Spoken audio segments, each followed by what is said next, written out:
Assalamualaikum warahmatullahi wabarakatuh. Jumpa lagi di pagi hari ini dalam Bincang-Bincang Santai Raisa, Radio Indonesia Sehat Healthy Radio. Selamat pagi Sobat Sehat semuanya. Ketemu lagi setiap hari Selasa pagi, pukul 7.30. Kita bersama-sama mengikuti Bincang-Bincang Santai. Sobat Sehat, pagi hari ini mungkin dari Sobat Sehat yang mendengarkan Raisa Radio melalui aplikasi streaming radio, selamat pagi juga untuk Sobat Sehat yang mantengin melalui Zoom atau melalui website, selamat pagi dan selamat bergabung dalam Bincang-Bincang Santai. Sobat Sehat, mungkin pagi hari ini ada rutinitas yang rutin kita lakukan, momen-momen yang rutin, itu adalah pagi-pagi nih berkaca. Nah, pagi-pagi biasanya sebelum mandi biasanya kita berkaca. Kalau kita berkaca pasti kita memunculkan keresahan-keresahan, ini kulitku kenapa? Nah, pagi hari ini Sobat Sehat kita akan menjawab keresahan-keresahan kita semua tentang bagaimana mengenali jenis kulit-kulit kita, dan kita akan berbincang bersama dengan Dr. Flandiana Yogianti, PhD, spesialis dermatologi dan venerologi. Beliau dari Departemen Dermatologi dan Venerologi FKKMK UGM, dan akan ditemani oleh Dr. Nabila Kirti Pradipta, PPDS Departemen Dermatologi dan Venerologi FKKMK UGM. Kami persilahkan untuk Sobat Sehat yang nanti akan ada pertanyaan, boleh raise hand atau dituliskan di kolom chat saja. Baik, kepada Dr. Nabila, kami persilahkan. Baik, terima kasih Mbak Galuh. Selamat pagi Sobat Sehat semuanya. Assalamualaikum warahmatullahi wabarakatuh. Saya Nabila, pagi ini akan memandu bincang-bincang santai Raisa Radio dengan topik kali ini yang sangat menarik ya, sudah ditunggu-tunggu. Mari mengenali jenis kulit kamu. Dengan narasumber kita pada pagi hari ini yaitu Dr. Flandiana Yogianti, PhD, spesialis dermatologi dan venerologi. Pasti sudah pada mengenal beliau ya. Beliau ini adalah staf di bagian Departemen Dermatologi dan Venerologi Fakultas Kedokteran Kesehatan Masyarakat dan Keperawatan Universitas Gadjah Mada, sekaligus Kepala Instalasi Subunit Rawat Jalan dan Privilege RSUP Dr. Sarjito. Baik, para pendengar Sobat Sehat sekalian, nanti kalau penasaran, ingin bertanya, langsung saja menuliskan pertanyaannya di kolom komentar, dan tentu saja akan dijawab langsung oleh Dr. Flandi pada pagi hari ini. Langsung saja kita sudah bersama dengan Dr. Flandi. Selamat pagi, dokter. Selamat pagi, Dr. Nabila. Selamat pagi, Sobat Sehat dimanapun berada.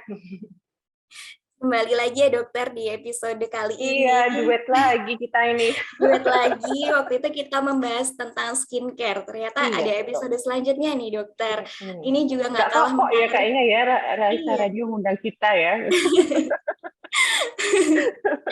Kali ini tentang jenis kulit nih dokter. Ini lumayan menarik nih, karena pasti tadi katanya Mbak Galuh pada berkaca, ingin tahu nih kok apa ya masalah kulit di kita ini, dan sebenarnya basicnya itu kita juga harus tahu terlebih dahulu jenis kulitnya itu apa.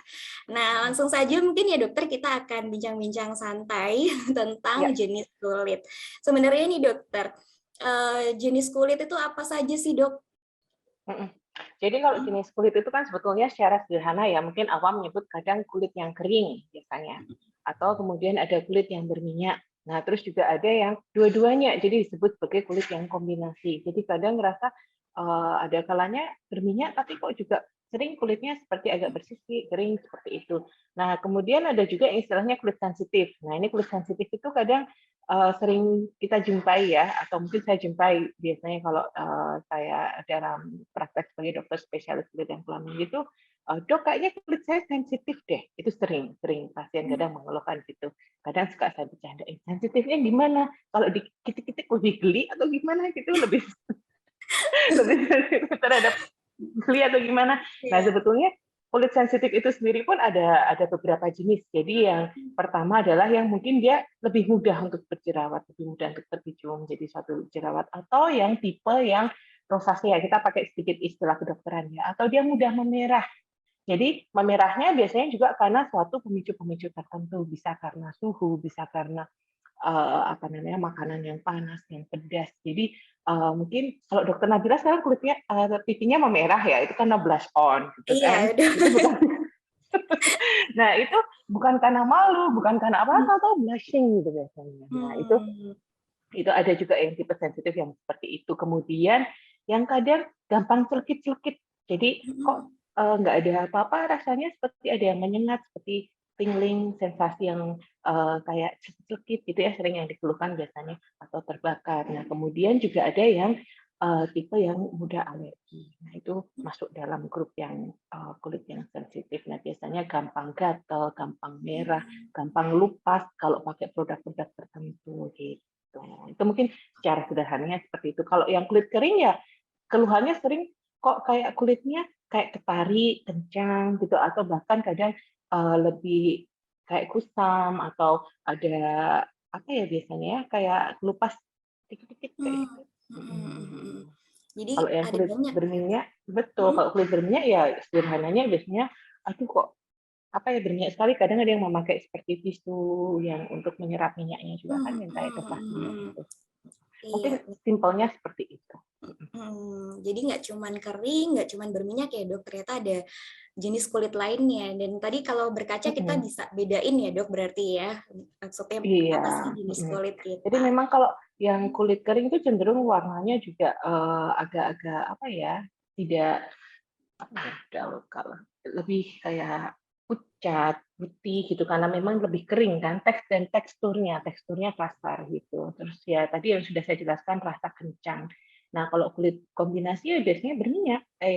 Kalau yang berminyak itu ya biasanya dia oily, lebih berminyak pada area-area tertentu. Tentunya yang area memang menghasilkan suatu apa ya minyak ya, jadi yang banyak kelenjar minyaknya gitu. Nah, kalau yang kombinasi dia bisa aja pada area yang banyak kelenjar minyaknya itu memang berminyak, tapi di area lain kok ada keluhan kering itu juga bisa aja. Oke, jadi berarti ada kulit kombinasi ya dok ya, nggak cuma yang cuma kering aja, berminyak aja, ternyata ada kulit kombinasi. Dan ternyata kulit sensitif juga ada banyak ya dok tipenya, nggak cuma Betul. rasa gampang merah Nggak saja cuma yang tipenya. betul, Ya. sebenarnya nggak cuma yang gampang merah atau gampang sipit-lipit, sebenarnya ada beberapa jenis yang lain juga. Oke baik nih. Jadi sobat sehat bisa coba berkaca, coba ditentukan nih jenis kulitnya apa. Tapi sebenarnya nih dok, kalau misalnya dengan berkaca aja kita nggak cukup buat mungkin kita pengen mengenal lebih jauh jenis kulit, ada nggak ya dok pemeriksaan lain yang bisa kita lakukan atau mungkin pemeriksaan penunjang di rumah sakit yang bisa kita lakukan untuk mengenali jenis Bisa. kulitnya tuh ke arah mana? Betul, jadi kadang kita memang perlu alat bantu untuk memeriksa ya. Jadi ada beberapa pemeriksaan, tentunya ini mungkin kita nggak ada di rumah. Kayak gini kita harus datang ke dokter spesialis kulit dan kelamin atau dokter spesialis dermatologi dan venerologi.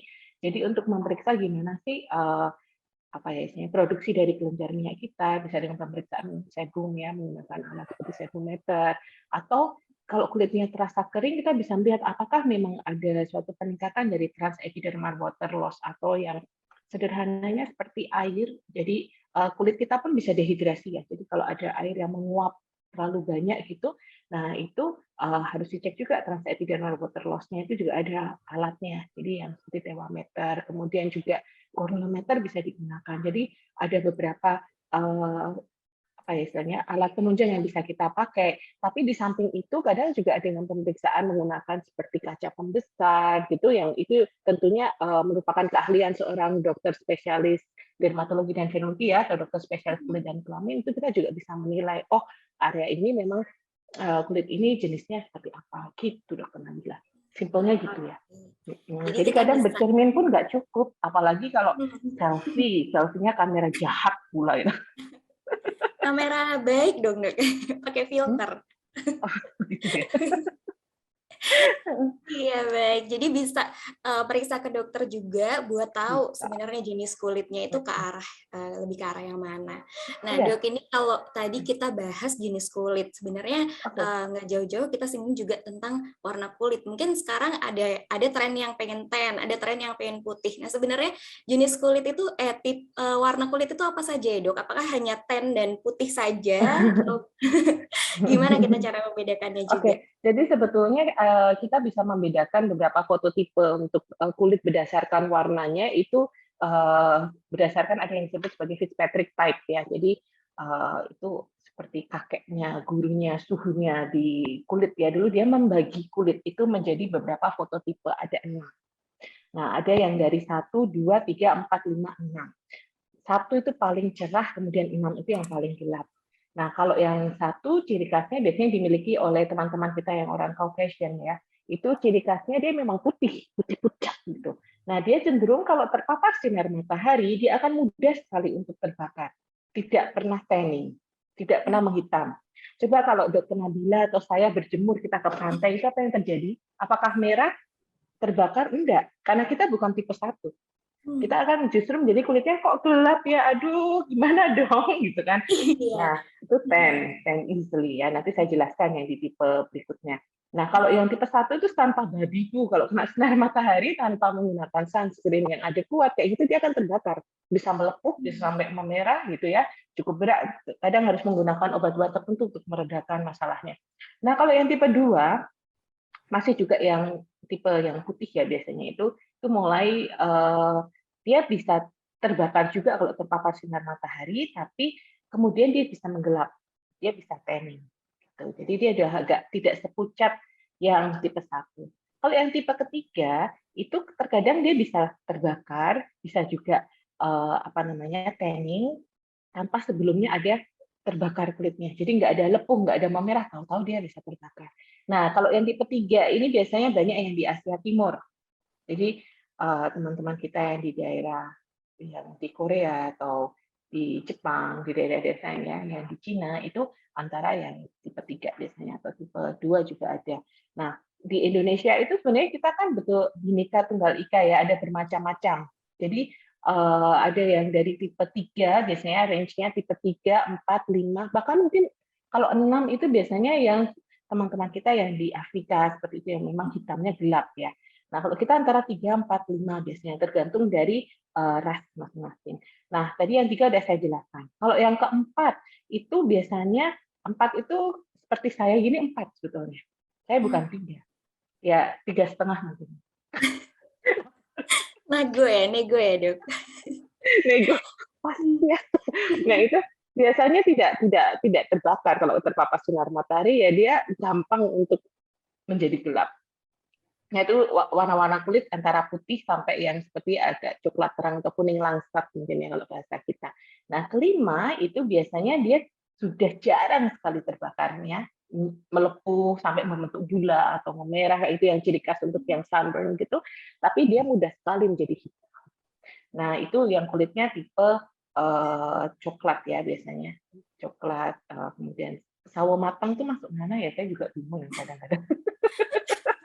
Kalau yang 6, nah itu paling akhir ya di 12 itu gelap ya. Itu udah tipe kulit yang paling gelap, jelas sudah tidak kalau dia berjemur tidak akan kemudian terbakar kayak gitu kecuali memang dosis yang diterima itu sangat tinggi dan gitu.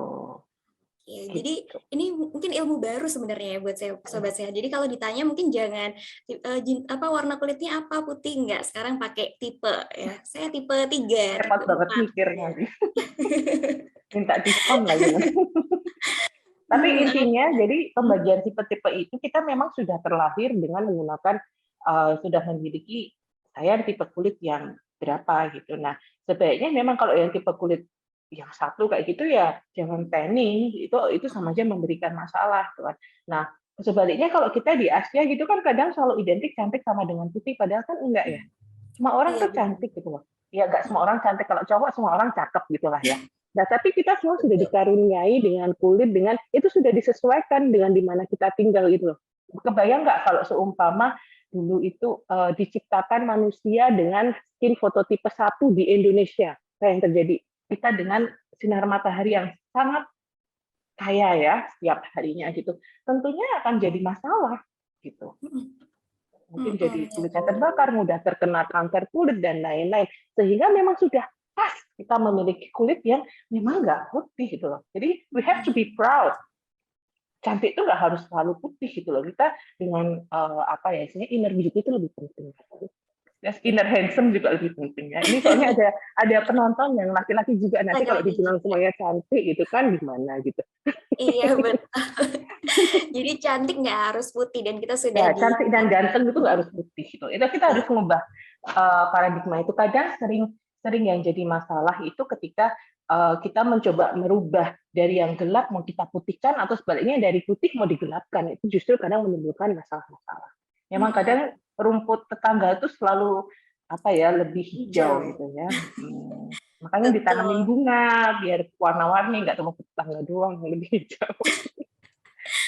Betul. Jadi sebenarnya yang penting malah kita kenali jenis kulit dan warna kulit kita ya, kita melakukan perawatan sesuai dengan jenis kulit kita ya, dokter ya. Jadi jangan melihat rumput tetangga gitu. Nah, Oh, sebenarnya lihat bunganya aja. lihat bunganya aja. Sebenarnya dok, tapi kalau tadi kan mungkin ada tipe-tipenya mungkin, aduh, aku masih bingung nih. Sebenarnya ada nggak sih dok pemeriksaan yang lebih detail nih untuk tahu sebenarnya warna kulit kita tuh apa, ke arah mana gitu? Oh, Ada nggak sih dok? kalau untuk tipe itu ya mungkin kita sebenarnya sudah ada sih seperti grafnya untuk yang warnanya contohnya itu ada. Tapi kalau untuk mengetahui kulitnya kemerahan, untuk mengetahui kadar kemerahannya eritem atau melaninnya, jadi itu kadang bukan untuk memeriksa itunya sih, jenis fototipenya kita nggak pakai itu. Cuma kadang untuk memeriksa evaluasi terhadap suatu tindakan, ya apakah itu lebih merah atau lebih coklat, itu kita bisa menggunakan alat bantu juga yang objektif, jadi nggak subjektif. Kalau kita melihat dengan mata kita memakai itu yang istilahnya subjektif ya. Kadang tiap orang penilaian dokter Nabila, mas saya bisa beda gitu kan. Mungkin saya matanya udah lebih tua, mungkin agak katarak dikit gitu nilainya warna agak beda gitu. Nah, kalau dengan alat itu kita objektif karena akan keluar angkanya. Nah, itu bisa menggunakan alat-alat seperti mixameter ataupun chronometer seperti itu. Oke, jadi ada alat yang lebih Dan iya, dan ada beberapa alat-alat yang lain juga sih. baik. Nah, dok, sekarang mungkin kembali ke jenis kulit tadi ya, dok. Tadi sudah dijelaskan beberapa jenis kulit. Nah, mungkin problem sobat sehat mungkin ada yang punya problem jerawat nih, dok. Sebenarnya kalau jerawat sendiri itu bisa muncul juga nggak sih, dok, pada kulit kering? Mungkin taunya kulit berminyak tuh jerawatan gitu. Tapi kalau kulit kering bisa juga nggak, dok, ini jerawatan? Bisa, bisa dokter Nabila. Jadi contohnya saya sendiri memiliki kulit yang kering.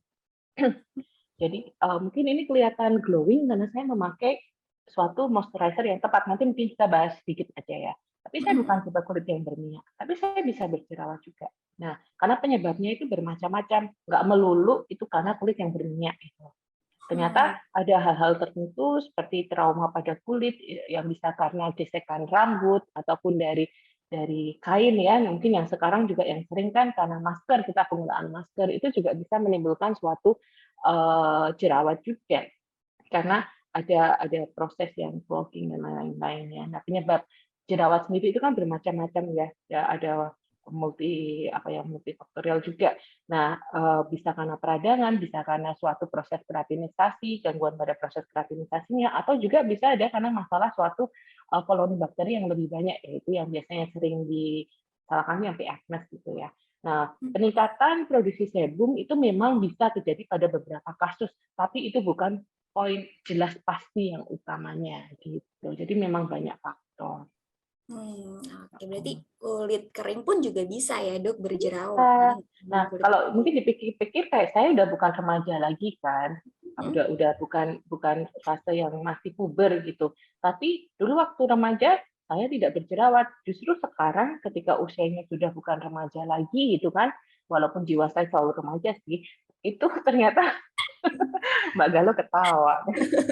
Itu ternyata saya berjerawat gitu. Padahal dulu itu tidak pernah. Justru sekarang ini berjerawat. Nah, mungkin dari yang kita waktu pertemuan sebelumnya ya sama sekarang udah agak berbeda karena saya sudah menemukan formula yang tepat untuk melindungi kulit saya supaya tidak mudah untuk berjerawat. Nah, itu kadang memang perlu konsultasi ya. Jadi kadang kalau tidak cukup memakai apa yang ada di istilahnya yang over the counter gitu, jangan ragu untuk konsultasi dengan dokter spesialis dermatologi dan venereologi atau dokter spesialis kulit dan kulit.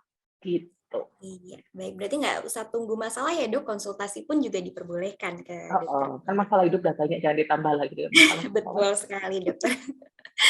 Nah, dok, tadi dibahas jenis-jenis kulit itu sebenarnya orang itu bisa berubah nggak sih, dok, jenis kulitnya? Misalnya sekarang tuh berminyak gitu, tapi lambat laun mungkin jadi tipe kulit kering atau sebaliknya atau malah kombinasi. Gitu. Bisa nggak sih, dok?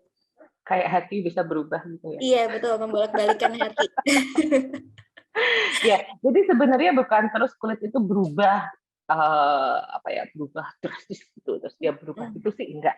Cuma memang ada beberapa hal yang bisa mempengaruhi kulit kita sehingga dia menjadi lebih kering ataupun menjadi apa ya istilahnya kok rasanya jadi lebih kusam kayak gitu. Itu ada. Jadi memang ada konsumsi beberapa obat tertentu.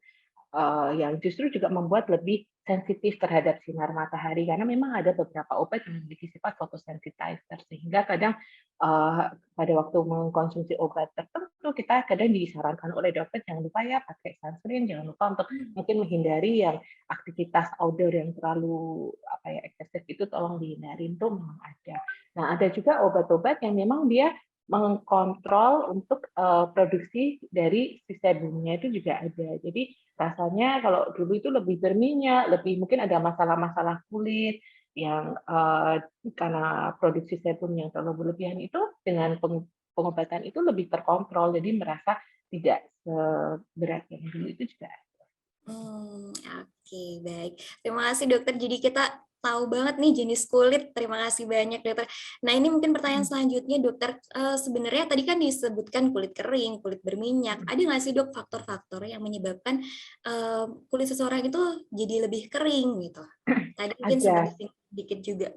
Oke, karena memang itu multifaktorial juga ya, jadi banyak faktor yang bisa berpengaruh. Nah, cuma memang yang paling berpengaruh itu kalau yang masalah kulit kering itu kan barrier kulitnya atau bahasa Indonesianya sawar kulitnya ya. Jadi pertahanan kulitnya itu. Nah, itu pada lapisan yang paling atas pada kulit kita itu di pada stratum corneum. Karena dia memang memiliki fungsi pada area tersebut itu ya area itu bersama juga dengan lipid ya. Jadi itu menahan air. Jadi mungkin saya nggak tahu dulu udah pernah kita bahas belum ya dokter yang tentang kulit kita itu kan sebenarnya seperti susunan bata dan semen ya, brick and mortar. Jadi si bata itu keratinusitnya, kemudian semen itu adalah yang lipidnya ya, yang lemaknya lipidnya itu. Nah kalau ada gangguan pada sistem tersebut, barrier kulit itu pada sawar kulit itu tentunya juga akan berpengaruh terhadap kulit itu kering atau tidak, lebih mudah atau tidak air itu untuk bukan menguap sih, tapi loss, jadi dia lepas. Nah, itu yang kadang mempengaruhi di situ. Nah, sederhananya kadang saya sering mengumpamakan kepada awam ya, bayangkan kalau kulit kita seperti tembok, ada bata dan ada semennya. Kalau seumpama semen itu kurang dari awal, apa yang terjadi pada tembok itu ketika hujan atau ketika ada disemprot air atau gimana tentunya bocor kan. Nah, kulit kita pun seperti itu gitu. Pada waktu ada gangguan pada sawar kulitnya, gangguan pada pertahanan pada kulit lapisan kulitnya, maka juga akan banyak hal yang terjadi. Nah, bocor-bocor tadi itu. Sehingga kadang kita kan ada keluhan, kadang kulitnya terasa gatal. Kemudian juga kalau semen itu nggak rata, kulitnya otomatis kelihatan tembok itu kelihatan gimana? Ya, jerawat itu ya kalau bahasa Jermannya gitu kan, atau nggak rata gitu. Nah, sehingga solusinya ya memang harus dilepoh atau kita tambahkan dengan suatu krem-krem yang dari luar yang tentunya mengandung beberapa zat yang memang diperlukan untuk memperbaiki barrier kulit itu. Nah, kemudian selain kalau itu seringnya karena memang memang dari kecil kadang ada beberapa faktor seperti yang kalau kita kenal yang bahasa awamnya orang tuanya juga kayak gitu kan, terus anaknya gitu kan, jadi kayak menurun sifatnya itu ya seperti atopik ya, kalau kita kan ada disebut juga atopik diastasis pore gitu kan. Nah itu salah satunya juga itu kulit yang kering itu juga menjadi salah satu yang kita nilai. Nah selain itu bisa juga karena penggunaan suatu produk-produk yang sifatnya eksfoliatif atau mengelupas yang terlalu berlebihan itu juga bisa. Karena yang di itu kan bagian atasnya itu biasanya pada stratum corneumnya. Gitu dokter. Iya, baik. Jadi ada banyak ya sebenarnya faktor-faktor yang menyebabkan kulit kita itu terlalu kering. Nah, dan terlalu kering juga tadi nggak bagus juga tadi ya dok, sempat disinggung sedikit tadi. Nah, kalau yang kulit berminyak nih dok, kalau kulit berminyak tuh sebenarnya kenapa sih dok kulit seseorang tuh jadi lebih berminyak gitu? Dan apa ya efeknya kalau misalnya kulit kita jadi too oily, lebih berminyak gitu? Nah, itu kadang banyak faktor juga, itu multifaktorial juga lagi-lagi. Yang pertama memang faktor usia juga pengaruh ya pada faktor usia, kemudian juga hormon, itu ada beberapa hormon yang berpengaruh di situ. Kemudian gimana sih iklim juga cuaca gitu ya. Tentunya kalau lembab akan lebih memicu produksi ya, karena panas seperti itu kan lebih memicu banyak produksi dibandingkan mungkin kalau pada kondisi yang dingin. Kalau dingin justru yang bermasalah seringnya adalah kulit yang kering biasanya ya, karena pada waktu kelembapannya rendah juga itu kan itu lebih berpengaruh. Nah, kemudian juga faktor-faktor lain seperti stres, olahraga yang dilakukan, kemudian juga genetik itu juga berpengaruh. Jadi memang multifaktorial. Setiap orang bisa saja berbeda. Baik. Tapi efeknya apa ya dok kalau kulit kita jadi terlalu berminyak? Ada nggak dok efek buruknya gitu, efek negatif? Ya, salah satu yang mungkin sering dikeluhkan, salah satu lah ya, ini bukan berarti semuanya ya, ada juga yang enggak, memang menyebabkan suatu clogging ya pada pori-pori kulitnya, itu yang bisa menyebabkan nantinya salah satunya adalah timbulnya jerawat itu. Salah satunya. Tapi bukan berarti itu yang terutama dan pasti ya, salah satunya. Dan mungkin juga tidak semua nggak semua orang yang kadang kulitnya berminyak pun tapi dia melakukan perawatan yang baik juga belum tentu terus harga mati langsung jerawatan itu juga enggak. Sama halnya kulit kering juga bukan harga mati dia nggak akan berjerawat. Iya betul, betul sekali dokter. Jadi tergantung perawatannya juga ya dok ya. Kulit berminyak tidak selalu jerawatan. Jadi jangan berkecil hati nih buat sobat sehat yang kulitnya berminyak ya. Nah dok tadi sempat disinggung sedikit kalau tentang kulit sensitif dok. Sebenarnya mungkin tadi ada beberapa yang bisa menyebabkan kulit sensitif. Tapi ada faktor-faktor lain nggak sih dok? Kenapa orang itu kulitnya bisa jadi sensitif? Tadi sempat disinggung tipe-tipenya juga. Memang kadang ada faktor yang ini juga banyak faktor ya, multifaktorial juga, predisposisi yang atopik yang sempat kita bahas yang atopik diabetes score tadi itu juga ada pengaruhnya ya. Jadi memang ada dihitung juga ada beberapa hal yang menyebabkan, kemudian penyakit-penyakit kulit tertentu itu juga bisa menyebabkan kulit menjadi lebih sensitif juga bisa. Gitu. Dan tipe-tipe kulit tadi kita sempat bahas fototipe itu juga. Oke, baik. Jadi itu tadi ya dok ya, kalau kulit kita sempat singgung kulit kering, kulit berminyak, kulit sensitif. Jadi ada banyak sekali sebenarnya jenis kulit, nggak cuma kering sama berminyak aja, dan faktor-faktor yang menyebabkan pun juga multifaktorial, dan efek yang ditimbulkan juga bermacam-macam, tergantung jenis perawatannya sebenarnya ya dok. Jadi nggak melulu kulit berminyak jerawatan, seperti itu. Kulit kering saja tadi juga disebutkan bisa juga berjerawat. Tadi kita udah bahas tentang jenis-jenis kulit nih dok. Mungkin sekarang yang mau kita bahas tentang perawatannya nih dok. Perawatan masing-masing jenis kulit. Nah sebenarnya beda nggak sih dok perawatan jenis kulit untuk masing-masing jenis kulit yang tadi kita sudah sebutkan dokter? Sebenarnya mungkin waktu yang lalu kita udah pernah membahas ya, kalau yang kita lakukan untuk perawatan tuh pada dasarnya basicnya sama ya, seperti kita menggunakan pelembab yang tepat, pembersih kulit yang tepat gitu ya, kemudian juga kalau memang mau ditambah dengan istilahnya sunblock itu tambahan, tapi intinya kita pilih dulu yang pelembab tepat sama pembersih yang tepat. Nah kalau untuk yang kulit yang berminyak dengan kulit yang kering tentunya untuk pembersihnya pun kita harus berbeda, nggak bisa sama. Seperti kalau yang kulit berminyak mungkin kita justru memilih yang mengandung ada foaming cleanser-nya, jadi yang fungsinya untuk menghilangkan istilahnya kelebihan lipidnya gitu ya. Jadi dia ada kandungan surfaktannya. Nah, kemudian untuk yang kulit kering kita justru memilih yang non foaming cleanser biasanya. Dan justru ada yang istilahnya apa ya? Apa itu sih? Non-stop cleanser itu sering ya. Kadang-kadang kalau kita lihat kan ya untuk kulit sensitif, kulit kering itu non-stop cleanser, gentle cleanser gitu. Nah, ciri khasnya biasanya ketika kita mencuci muka, mencuci wajahnya itu malah kerasanya tidak kering, tapi dia lebih terasa agak seperti lembab gitu. Karena memang dia ada beberapa kandungannya yang fungsinya untuk istilahnya menjaga deposit asam lemaknya di kulit sehingga memperbaiki tawar kulitnya atau tadi itu barrier kulitnya, dan pH-nya juga biasanya tidak gitu pilihannya. Nah kalau untuk yang pelembab sendiri biasanya terutama yang kulit kering ya itu harus mengandung beberapa komponen, salah satunya mungkin seramid ya, sekarang juga kita lihat banyak kan yang mengandung ada seramid, asam lemak, kemudian juga kolesterol, dan itu rasionya harus tepat ya, 1:1:1. Jadi memang lengkap, dan dia fungsinya tadi itu yang saya cerita tentang tembok yang semennya kurang tadi, yang dilepoh dari luar biar lebih smooth gitu kan, itu juga kita melepohnya menggunakan pelembab yang tepat ukurannya gitu.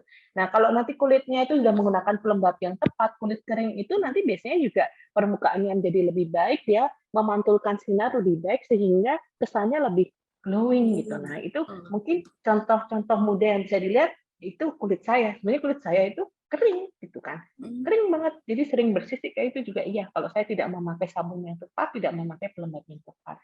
Tapi dengan menggunakan pelembab yang tepat, sabun yang tepat, ternyata tanpa harus menggunakan banyak dempul-dempul lainnya seperti foundation dan lain-lainnya, cukup memakai pelembab kemudian istilahnya sunscreen dan bedak tabur gitu pun sudah kelihatan apa ya, sehat. Ya nggak sih? Tuh, kok melayang nggak sih? Iya, iya, iya. Jadi sebenarnya itu tips glowing-nya itu ya dok ya sebenarnya kalau Iya. orang mencari glowing sekarang kan. Oke, oke. Jadi sebenarnya berarti kalau gitu kulit berminyak juga butuh pelembab berarti ya dok ya? Betul, tapi nanti disesuaikan. Jadi juga biasanya dari bentuk sediaannya pun berbeda. Dari bentuk sediaan obatnya itu loh. Kok bentuk sediaan obat? Ya bentuk sediaan dari topikalnya itu akan berbeda biasanya antara kulit yang kering dengan kulit yang lembab. Nah, memang kalau perlu sih sebaiknya konsultasi terlebih dahulu apa sih yang cocok gitu. Biasanya kan lebih ringan. Beda kalau memakai yang kulit untuk kulit yang kering kan rasanya lebih apa ya? Kalau dipakai kulit yang kering rasanya dia kan lebih padat, lebih oily kayak gitu. Jadi lebih ringan, kemudian juga tidak mengandung beberapa bahan yang komedogenik. Nah, itu listnya banyak juga ya. Dan itu juga tidak selalu semua bahan itu pasti 100% menyebabkan timbulnya komedo, sekali lagi belum tentu. Karena itu juga tergantung kulit masing-masing. Gitu. Oke, berarti ini sobat sehat bisa nih ya coba kalau ke lihat-lihat skincare drugstore bisa dilihat lagi nih kandungannya, sediaannya tadi yang dijelaskan oleh Dokter Fandi. Kalau bingung ada dokter kulit ya dok, bisa konsultasi. Baik dokter.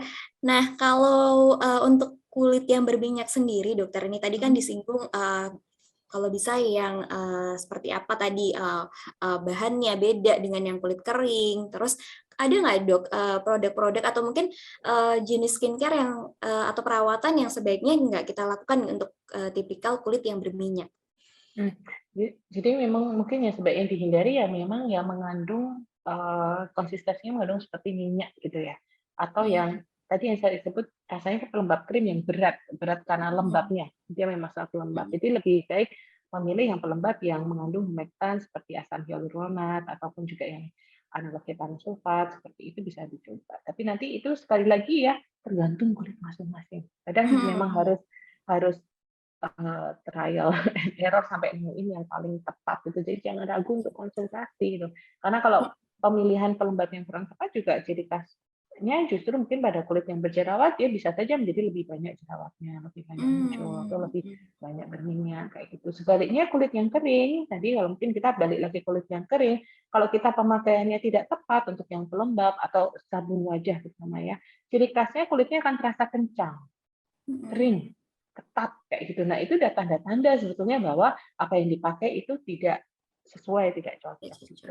Jadi bisa saja dipakai temannya yang lain, kulitnya teman saya juga kering kok, juga berminyak kok, sama dengan kulit saya. Terus kenapa kok saya nggak cocok pakai itu, padahal teman saya nggak ada masalah. Nah, itu saya sekali lagi itu kadang memang individual, masing-masing tergantung pada kulit masing-masing gitu. Iya, baik. Jadi nggak cuma ikut-ikutan aja ya dok ya, nggak cuma kata orang bagus gitu. Ternyata di kita juga tetap harus trial and error, apakah cocok karena individual tadi ya. Dan jenis kulitnya kan juga berbeda, jadi nggak bisa kita samakan dengan orang lain ya dok ya. Ya, baik dokter tadi tentang kulit yang berminyak. Kalau untuk kulit yang kering dokter, tadi mungkin sempat disinggung sedikit ya dok ya untuk pembersihnya. Tapi apa saja sih dok tipsnya nih untuk perawatan kulit yang kering? Ya, selain pembersih yang tepat, pelembab yang tepat, sekali lagi ya itu tadi yang utamanya kalau memang kulitnya kering kita harus pilih yang komposisi, ingat yang tadi yang seramid, kemudian ada asam lemak dan kolesterolnya yang tepat. Itu sih sebetulnya kalau kita mau dalam artian menjaga hidrasi kulit kita gitu kan. Jadi kalau pada kulit kering kan tersering ya masalahnya pada si bata dan semen tadi itu kan. Jadi kita mencoba memperbaiki di situ. Jadi nanti dipilih mana yang paling tepat karena memang kadang level dari kulit kering masing-masing kan juga berbeda-beda ya. Ada yang sangat kering sekali, itu ada yang tidak sekering itu. Nah, kalau yang kulit yang tidak terlalu kering sekali atau justru yang kombinasi itu ya kan ada yang kombinasi juga memakai yang terlalu berat juga kadang nggak nyaman rasanya kok kayak berat gitu kan kadang kita ngerasa ya kalau wajah kita memakai suatu produk yang kurang sesuai. Bukan berarti beratnya kayak diganduli sesuatu yang enggak itu di kulitnya. Cuma rasanya kan enggak nyaman seperti the people gitu ya. The language. Nggak ada bahasa Indonesia yang lebih enak. Ada subtitle-nya nanti. Subtitle. Iya, baik. Kalau tadi tentang kulit kering ya, Dok. Sebenarnya kalau untuk mungkin tadi sempat disinggung juga ya, Dok, kulit kombinasi juga tidak boleh terlalu berat tadi ya kandungannya. Nah, kalau misalnya untuk yang kulit sensitif nih, Dok. Mungkin kalau kulit sensitif orang jadi kesannya takut gitu, Dok, mau coba-coba skincare atau mau pakai skincare bingung, Dok, karena aduh takut jadi merah, takut gampang iritasi seperti itu. Nah, gimana nih, Dok, tipsnya kalau misalnya kulitnya sensitif, gimana cara memilih produk skincare-nya? Jadi yang bisa dipilih memang yang pertama adalah menggunakan ya kayak yang sabunnya sendiri juga digunakan sama seperti yang kulit kering tadi itu. Jadi pilih coba yang gentle cleanser gitu ya yang tapi sekali lagi kulit sensitif kan macam-macam ya, tadi ada yang mudah, jadi mudah jerawat. Tapi lagi-lagi itu tergantung ya sensitifnya yang kayak gimana gitu. Jadi disesuaikan aja dengan jenis kulitnya, baik pelembab maupun sabunnya. Nah juga yang penting harus menghindari pengelupasan kulit yang terlalu sering, baik itu mekanik, maksudnya dengan kita memakai scrubbing ataupun kain wajah atau amplas apalagi itu ya. Atau kan ada yang bentuknya kayak sikat berputar-putar gitu. Itu justru akan menyebabkan peradangan yang lebih pada kulit yang sensitif, bisa saja. Nah, kemudian ada juga yang pada kulit-kulit yang mudah berjerawat, suatu tindakan yang seperti itu, gesekan-gesekan atau yang trauma mekanik kayak gitu, justru juga bisa memicu bertambahnya jerawat juga bisa malahan. Nah, tadi kalau pembersih wajah sudah saya sebutkan ya, yang oke, yang kayak gimana. Kemudian intinya kalau pada yang mudah tingling, mudah selekit-selekit juga, kalau ada produk yang dipakai rasanya kok selekit-selekit itu juga coba itu dihindari gitu. Terus banyak yang lainnya sih, tapi saya rasa mungkin akan lebih baik kalau memang itu konsultasi. Tapi lebih mudahnya kalau memilih yang di over the counter kayak gitu ya, pilih coba yang gentle gitu ya. Berarti kalau produk yang katanya terus kalau pakai produk terus ada celekit-celekit atau misalnya jadi muncul semua gitu ya, Dok, itu bukan detox ya, Dok? Di stop ya, Dok ya, karena kan katanya orang mungkin ada juga yang bilang itu lagi detox, jadi tetap diteruskan, enggak ya, Dok ya, itu salah ya, Dok ya? Kalau saya sih lebih baik, saya nggak tahu kondisinya gimana ya, tapi lebih baik kalau kayak gitu konsultasi aja deh, jangan nunggu nanti jadi parah banget terus baru konsultasi, lebih repot nyembuhinnya. Terus kadang habis itu, lu gimana dong, Dok? Saya kan cuma coba-coba yang dari teman saya, terus kok jadi kayak gini, bisa ya kembali kayak dulu lagi? My God. Itu kayak siapa yang bikin perkara, siapa yang harus beresin gitu ya. Tapi kalau ada tanda-tanda kayak gitu lebih baik di stop gitu, atau justru memerah. Kadang bilang, saya pikir kemarin memerah itu kan obatnya sedang bekerja. Iya, bekerja merusak untuk kondisi kulit yang tidak sesuai itu. Tapi sekali lagi bukan berarti ya nggak baik produknya. Nah, kalau memang produk itu sudah teruji, memiliki izin edar, sudah ada yang BPOM juga sudah mengizinkan beredar, itu ya sebenarnya itu ya insya Allah baik gitu ya. Cuma sekali lagi kembali ke kulit masing-masing gitu. Jadi jangan salahin produknya juga ya, Dok, ya mungkin produknya itu nggak cocok untuk jenis kulit kita. Jadi atau cara pakainya juga bisa aja. Jadi ada beberapa yang memang lebih baik dipakainya pada saat tidak terpapar sinar matahari, kayak itu kan ada juga yang produk seperti itu, ataupun menghindari pada waktu mengkonsumsi apa, gitu kan ada beberapa hal seperti itu yang mungkin tidak perlu saya jelaskan di sini ya. Jadi sebenarnya mungkin ada ya, Dok ya, produk-produk yang sebaiknya tidak digunakan untuk kulit yang sensitif. Tapi makanya kalau kadang dikasih sama dokter gitu ya, ini pakainya malam hari ya, yo jangan ya, jangan terus super kreatif dipakainya di pagi hari atau siang hari itu kan itu bukan karena dokternya kok kurang kerjaan ngomong disuruh pakai malam, itu ada alasan di balik itu kadang. Nah, kalau yang kulit sensitif sendiri kan ada beberapa subtipe. Nah, itu perawatannya pun tergantung subtipe masing-masing itu.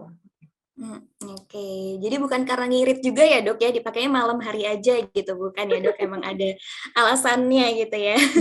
Ada alasannya. Terus kalau nanti malam harinya pakai ini, paginya pakai ini, kalau sudah disarankan seperti itu ya ikutilah gitu.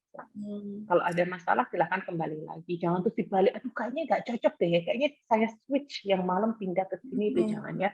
Ini bukan makan siang atau makan malam misalnya. Daripada menyesal ya dok ya di akhir. Iya baik dok. Tadi sempat disinggung tentang penggunaan sunscreen nih dok. Nah mungkin kita juga pernah menyinggung di episode sebelumnya nih dok. Sebenarnya kalau untuk penggunaan sunscreen untuk jenis kulit tertentu itu berbeda-beda nggak sih dok? Harus memilih yang seperti apa? Ya, jadi memang yang penting kan kita perhatikan SPF-nya berapa. Kayak dulu yang kita sarankan berapa? Di atas berapa dokter Nabila setidaknya? Paling enggak? Kalau di outdoor mungkin bisa 20 atau 30 sampai 30 ya. ya dok? Ya, 30 paling enggak ya. Nah, kemudian kalau memang kulit berminyak ya kita pilih yang basicnya dasarnya itu memang bukan yang berbahan minyak yang berat, tambah nggak enak kan pasti rasanya.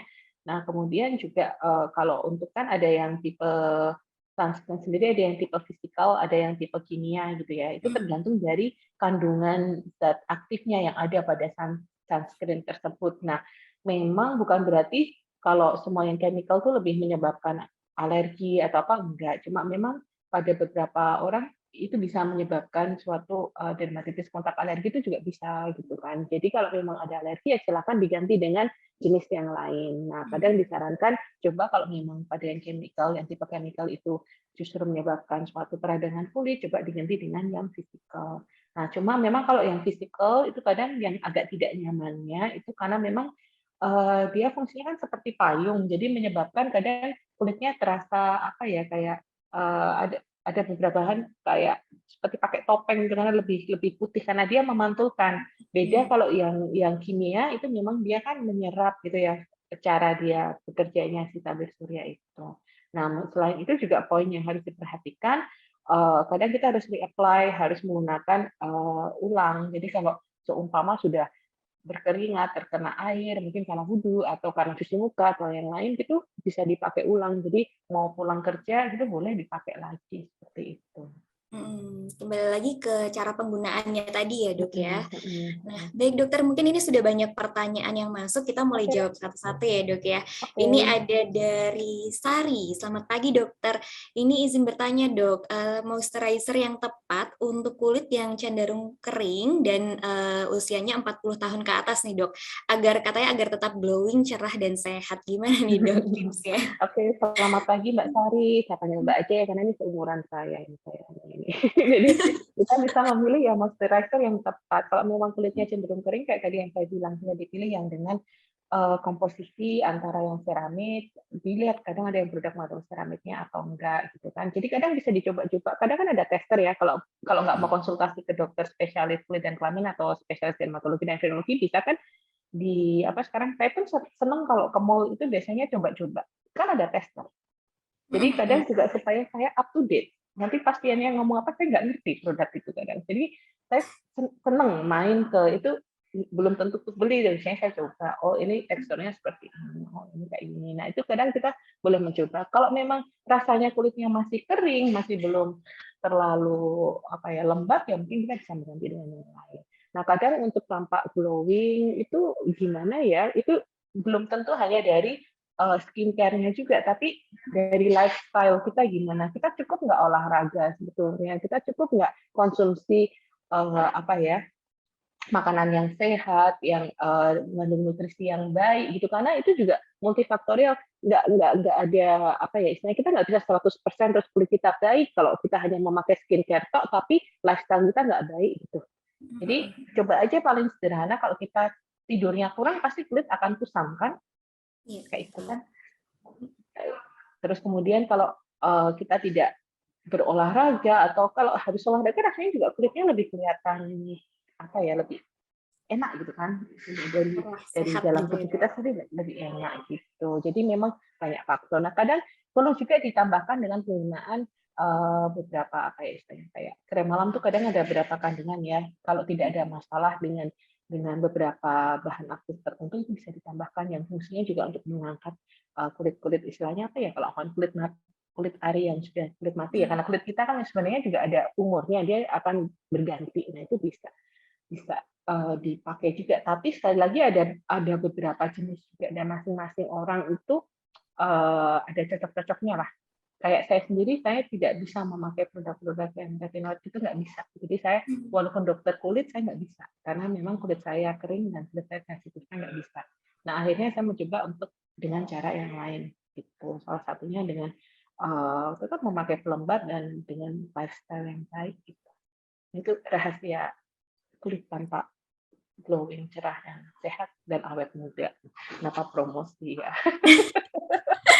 Baik, terima kasih dok. Sekaligus tahu Bisa nih dicoba ya Mbak Sari. ya Kalau enggak nanti bisa ketemu di Sarjito juga bisa di Sarjito Aesthetic Center ya Mbak Oh Sari iya, ya. betul. Terima kasih dokter untuk tipsnya nih, tips sehat dan glowing ala dokter Fandi. Mungkin ada pertanyaan selanjutnya. Pertanyaan selanjutnya ini menarik sekali dokter dari Apri Haryono Hafid ini karena laki-laki, jadi kita coba bantu ya dok ya. Ini untuk kulit kering dan sensitif dokter, cleansernya itu harusnya mengandung apa saja dok? Ini mungkin sempat kita bahas ya tadi sedikit ya, tapi mungkin kita bantu lagi ya dok ya. Untuk cleansernya apa saja kandungannya nih dok? Ada memang kenapa? Ada kandungan yang perlu kita hindari nggak dok? Kalau itu memang kulitnya kering ya tadi ya, kayak ini ya. Kering dan sensitif katanya. Jadi dihindari yang non-foaming cleanser.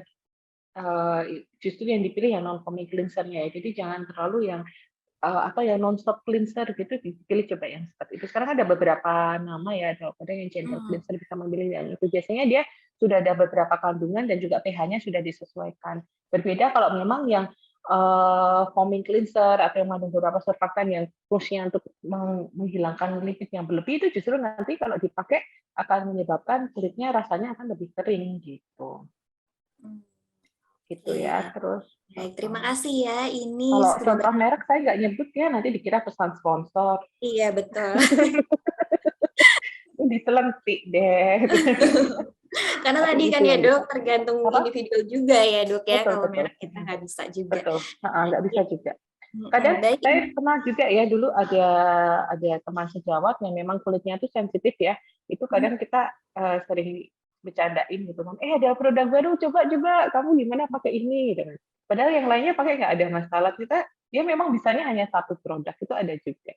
Jadi kalau yang lain padahal sama-sama itu produknya yang non-foam cleanser, yang non-soap cleanser, yang gentle cleanser, tapi aku bisanya yang ini. Nah, karena sekali lagi kan banyak dalam satu produk itu kan banyak ya, nggak hanya satu kandungan saja, kadang ada ekstrak apalah atau yang kadang ada bahan-bahan yang lainnya, itu yang kadang bisa menyebabkan ketidakcocokan gitu.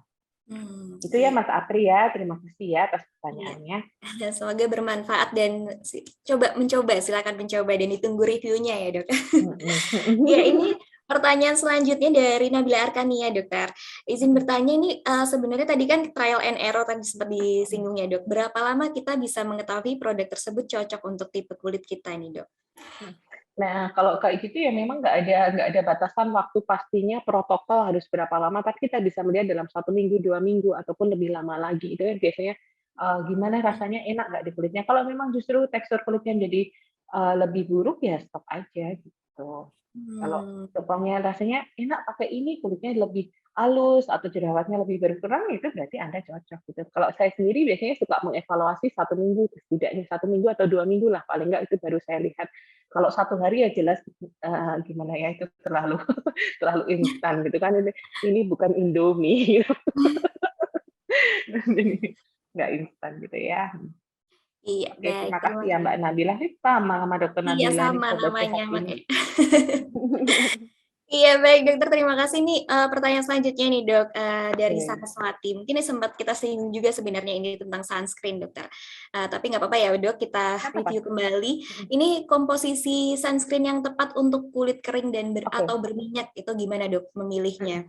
Jadi kalau itu kita lihat saja dalam bentuk istilahnya vehicle-nya atau bahan pembawanya itu. Jadi apakah dia gel atau dia lebih yang kadang ada yang bentuknya krim juga. Nah, kalau untuk yang kulit kering bisa memilih yang gel seperti itu atau justru yang ya beberapa bahannya. Kadang sudah tertera kan pada sunscreen yang di OTC itu yang over the counter itu juga ada tulisannya biasanya untuk kulit yang berminyak atau kulit yang kering itu kan kadang sudah ada. Kalau yang untuk kering ya pilih yang basisnya memang dia kering biasanya. Jadi tidak menyebabkan rasanya kering gitu. Jadi dari vehicle ini kita bisa memilih, atau paling sederhananya bisa dilihat aja di kemasnya. Sekarang sudah bagus-bagus kemasan kosmetik saya rasa. Ya. Iya, sekarang kita juga bisa ngelihat sendiri ya dok, di drugstore itu sudah dibantu. Betul. Kalau mungkin zaman saya muda dulu ya adanya sunscreen gitu ya, sunblock, ini merek tut dan merek tut karena nggak banyak ya.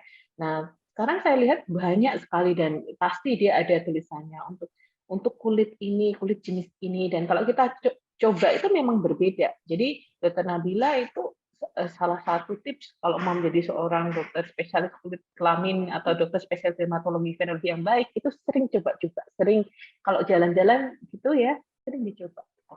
Nah, kalau saya karena memang kulitnya kering, saya memanfaatkan itu biasanya. Oh, ini nggak enak. Jadi ketika saya memberikan edukasi pada pasien, menyarankan memakai produk ini karena memang saya sudah coba. Gitu. Iya. Sering coba dan mungkin sering membeli juga ya dok, buat alasan ya dok. Baik. Pertanyaan selanjutnya nih dok dari Marika Suwondo, apakah ada perbedaan frekuensi jumlah cuci muka dokter dengan cleanser wajah yang diperbolehkan pada jenis kulit berminyak dan kering? Mungkin frekuensinya dokter apakah berbeda ya dok untuk kulit berminyak dan kering? Karena biasanya katanya pada kulit kering cenderung merasa ingin membersihkan kulit terus gitu dokter. Oh, aduh. Kalau kulit kering, membersihkan kulit terus-menerus malah justru dia akan mengganggu. Kan ingat kalau kita mencuci muka tetap dia ada efeknya kan terhadap barrier kulitnya, terhadap yang stratum yang paling atas. Kalau kita mencuci terlalu sering justru akan mengganggu. Kulitnya akan terasa lebih kering lagi sepertinya. Jadi tipsnya kalau untuk kulit kering ya jangan terlalu sering. Jadi cukup pada waktu 2 kali sehari lah kayak gitu. Dengan tentunya pilihannya yang non foam cleanser tadi, yang gentle cleanser, yang non soap cleanser ya, pilihannya seperti itu. Jadi justru jangan terlalu sering.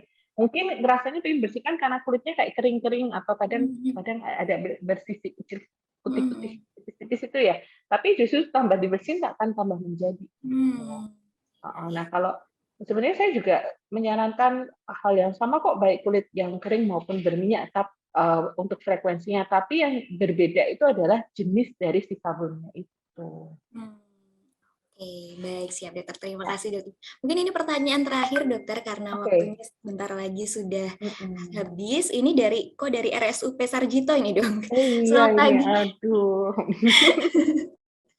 Selamat pagi dokter. Ini mohon pencerahan dokter tentang munculnya jerawat setelah penggunaan masker. Jadi sudah coba gonta-ganti masker medis maupun masker kain, tapi jerawatnya masih juga belum mau hilang dokter. Apa yang harus dilakukan perawatannya? Kan kalau memang kasus yang ini ya, yang jerawat karena masker ini memang kita pencetusnya memang salah satunya adalah masker. Nah, ini tentu kita tidak bisa menghilangkan maskernya ya, karena pandemic is not over yet, belum berakhir. Nah, bisa diakalin dengan menggunakan pelembab, ataupun juga nanti kita bisa lihat di pembersihnya yang selama ini dipakai apa. Jadi coba kita pilih yang sesuai. Karena sekali lagi saya testimoni dari diri saya sendiri ya, saya sempat 1 tahun juga menderita masna itu yang cukup berat, dan akhirnya baru-baru ini ketika bisa memilih yang paling tepat itu benar-benar mengurangi sekali. Awalnya itu setiap kali, apalagi saya harus memakai N95 terus komedo muncul, aduh kayak gitu kan. Nah, coba nanti karena sama-sama di RSUP Dr. Sarjito, mungkin nanti bisa ketemu saya langsung, kita lihat ya, nanti mungkin ada pelembab apa yang bisa saya sarankan gitu. Ini mungkin nanti sekalian saya juga menyampaikan ya Dr. Nabila ya, jadi kalau mungkin ada rekan-rekan sobat sehat di sini yang masih ragu, aduh takut kok ke Sarjito gitu kan, masih ke rumah sakit, masih pandemi kayak gini, jangan ragu, kami juga ada fasilitas untuk melakukan telemedicine, atau kalau di Sarjito disebut sebagai TECON, telekonsultasi online. Jadi jangan ragu, bisa banget tetap konsultasi dengan dokter spesialis kulit dan kelamin atau dokter spesialis dermatologi dan venerologi tanpa harus takut untuk datang ke rumah sakit ya. Tapi ke rumah sakit juga nggak perlu takut karena tentunya kami menerapkan protokol kesehatan sudah disesuaikan gitu. Nah, gimana kalau mau TECON? Itu juga bisa bagi sobat sehat yang menggunakan Android, HP yang Android, jangan lupa untuk download aplikasi yang Klik Sarjito aja, nanti semuanya ada di situ. TECON, pendaftaran online, termasuk yang jadwal dokter semuanya. Maaf ya, ini Mbak Galuh saya promosi juga ya. Masih. Iya, jadi sebenarnya nggak ada rintangan untuk kita konsultasi ya dok. Iya, ya jadi Bisa di juga. era yang sudah serba digital ini pun rumah sakit Sarjito juga berusaha mengimbangi ya. Jadi nggak ada, jangan bilang takut ke Sarjito parkirnya sulit atau jauh atau banyak pasien kayak gitu. Sekarang kita bisa menggunakan yang aplikasi yang Tekon salah satunya. Jadi jangan ragu, oke? Iya, Kita jangan kita aja. ragu. Iya, betul. Oh. Bertemu dengan Dokter Flandi ya. Jadi walaupun yang lain juga, kami ada banyak dokter yang lain. Yang iya tentunya betul. Mungkin nggak kalau boleh misalnya promosi diri sendiri. promosi. Saya promosi program saya aja ya. Iya, jadi Sobat Sehat, Tanda. kalau misalnya masih ragu, mungkin belum cukup bincang-bincang santai kita pada pagi hari ini, mau konsultasi bisa langsung tekon tadi atau datang langsung ke Sarjito. Baik, terima kasih Dokter Flandi sudah meluangkan waktunya untuk diskusi bareng bersama kami dan Sobat Sehat. Terima kasih di tengah-tengah kesibukannya Dokter di episode ini dan episode kemarin ya Dok. Mungkin nanti bisa saja ada episode-episode mendatang ya Dok ya. Kalau Mbak Galuh nggak bosan Mbak Galuh. Kalau nggak bosan ya. Baik, terima kasih Dokter Flandi. Semoga sehat dan sukses selalu. Dokter. Salam sehat selalu buat Sobat Sehat, Dokter Nabila, Mbak Galuh, dan yang lainnya. Iya, terima kasih dokter. Jadi tadi sudah kalau bisa disimpulkan bahwa mengenali jenis kulit itu penting sehingga kita bisa merawat wajah kita sesuai dengan jenis kulit kita. Dan kalau ada masalah atau ragu, langsung saja konsultasi Tekon atau langsung ke RSUP Dr. Sarjito. Terima kasih dokter. Terima kasih sudah berkenan meluangkan waktunya untuk bincang-bincang santai Raisa Radio pada pagi hari ini. Baik Sobat Sehat, sebelum saya akhiri saya mohon maaf apabila terdapat kekurangan selama acara bincang-bincang santai pada pagi hari ini. Saya mohon pamit dan saya kembalikan ke Mbak Galuh. Silakan Mbak Galuh, terima kasih. Terima kasih Dokter Nabila dan juga terima kasih banyak Dokter Flandi atas ilmunya hari ini. Dokter Nabila juga luar biasa. Sama-sama, senang bisa berbagi. Senang banget ketemu sama Bu Flandi dan juga Dokter Nabila. Semoga sehat selalu Dokter Flandi dan juga Dokter Amin, Nabila. sama-sama Mbak Galuh. Selamat melanjutkan aktivitas. Dan Sobat Sehat, demikian bincang-bincang santai hari ini. Ternyata dalam kita merawat kulit, tidak hanya kita berfokus pada kulit itu sendiri, mulai dari skincare dan sebagainya, tapi kita juga perlu mengenali juga pola hidup kita. Ternyata tadi mengutip dari Dr. Flandi juga bahwa pola makan, olahraga, dan juga pola tidur juga mempengaruhi kualitas kesehatan tubuh, kulit kita. Terima kasih banyak Sobat Sehat untuk Anda yang kebetulan hari ini belum mengikuti dari awal, bisa Anda nikmati kembali di Spotify-nya Raisa Radio Indonesia Sehat. Terima kasih, saya Galuh mohon pamit undur diri, mohon maaf apabila ada kesalahan. Terima kasih Dr. Flandi, Dr. Nabila, sehat selalu. Terima kasih. Sama-sama, terima kasih Mbak Galuh, sehat selalu. Sampai jumpa lagi di lain kesempatan, Sobat Sehat. Saya Galuh mohon pamit. Wassalamualaikum warahmatullahi wabarakatuh.